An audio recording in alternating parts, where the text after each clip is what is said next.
Hello everyone, welcome back to Learning Through Talivarve channel. So we have been looking into the Conquering Economy series. And for today's lecture we'll be looking about demographics, that is particularly demographic dividend in particular.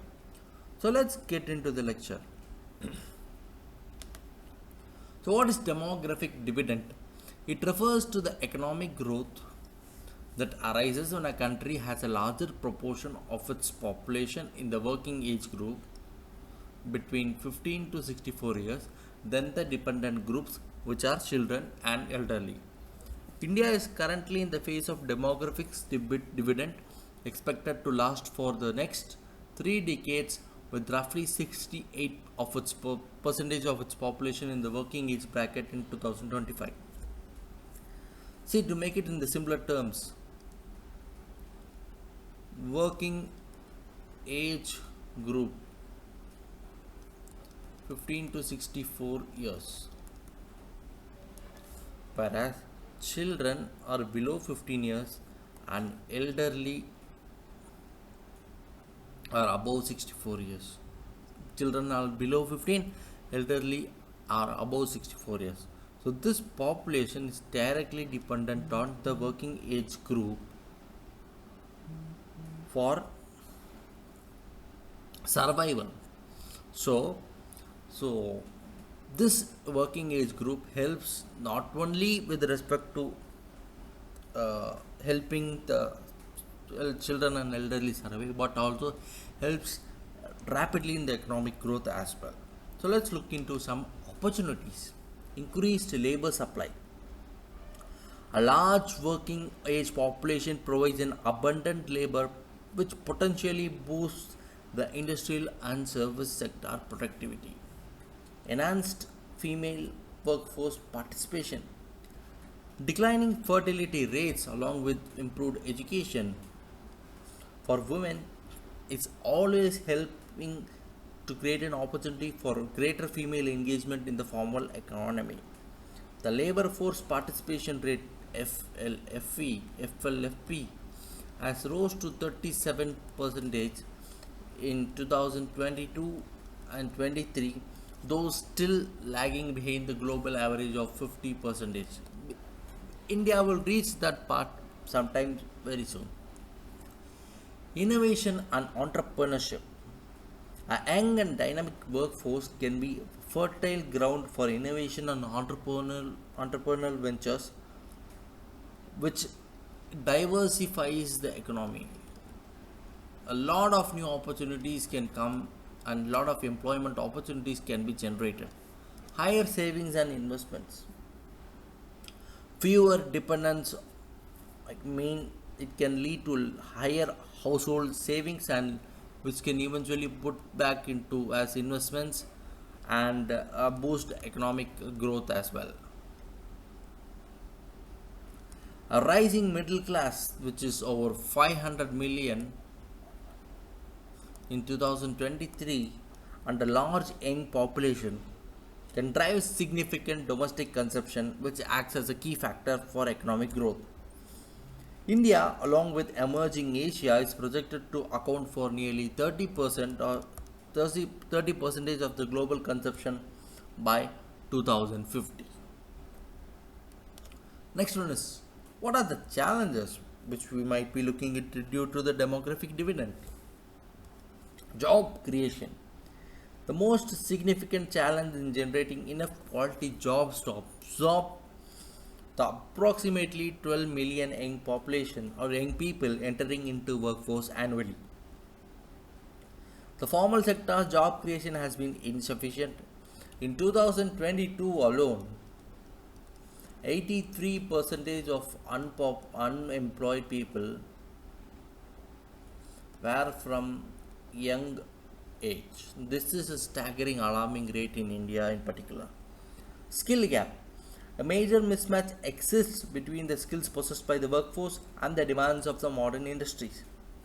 Surveys indicate that a large percentage of Indian engineering graduates are unfit for skill development or software development roles, and formal skill training is very low, which is only 2.3% of the entire workforce. poor capital, poor human capital development. Concerns persist regarding health, nutrition, and the quality of education.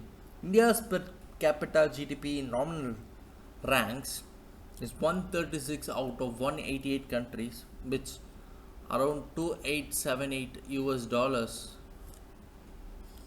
indicates that the population is adversely affected.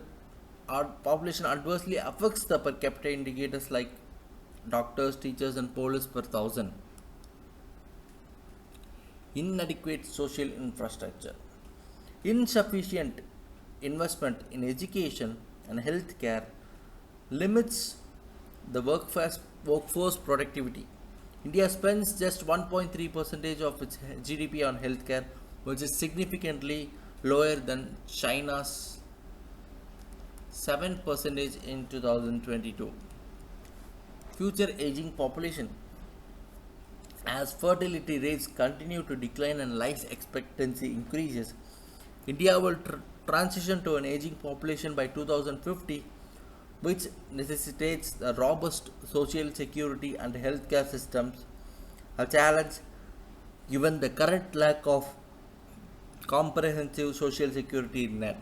See, India is now in the phase of demographic dividend, as you all know, but it will not stay the same.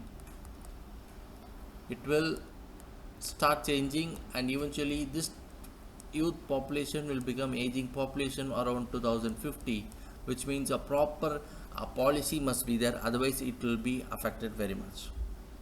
Now let's look into how the demographic dividends can be used. First, investing in human capital, quality education, skill development,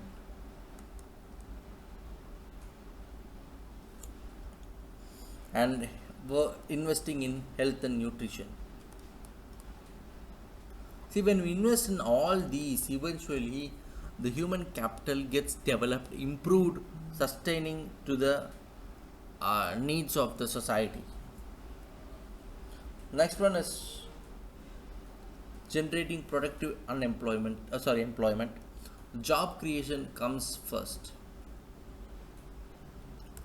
Formalization of economy.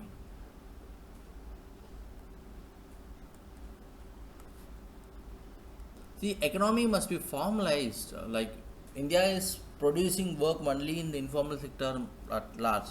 When the economy is formalized, it will eventually help. And increasing the female labor force, increasing female labor force in the economy will not only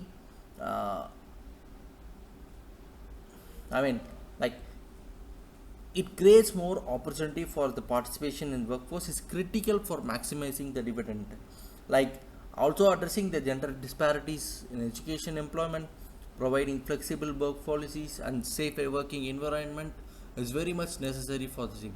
Next one is strategic planning and governance. Differentiated policies.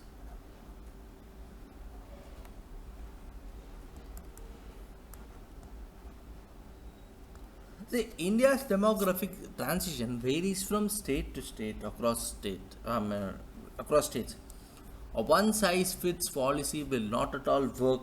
Policies need to be tailored to the specific needs and demographic stages of individual states. And good governance is very much important. Effective governance, which include transparency, accountability, rule of law, low corruption, is very very crucial for creating a stable environment for investment and development. Next one is international cooperation.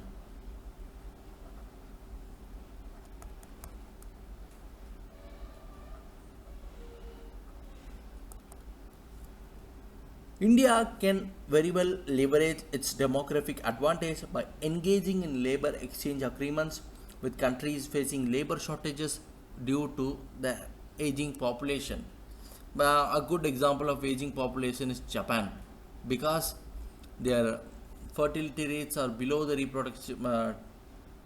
TFR is below the reproduction levels, and the population getting older or AIDS. So India can leverage its policies, or international cooperation can be done to send our people there to tackle the aging population, and eventually working on improving the demographic dividends uh, period. So with this, we are done with this today's lecture, guys. Do watch the video, like, share and subscribe the channel, or we will continue with the next lecture soon. Thank you and keep supporting.